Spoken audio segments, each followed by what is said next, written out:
eno yembera gye tusanze wano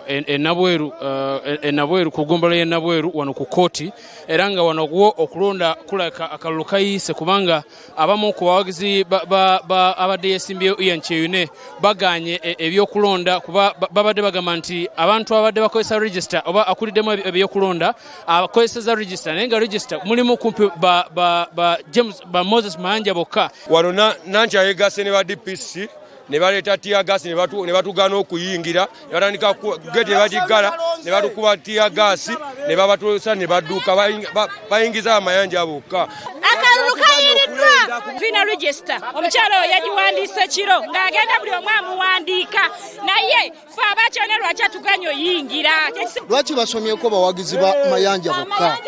bandirese n'abakyebire ne bayingira mwami Kyeyune ye ng'omuntu fe ekyokubanga ali mu kyalo kyaffe tekitegeeza nti tulina kutambulira ku bye byayagala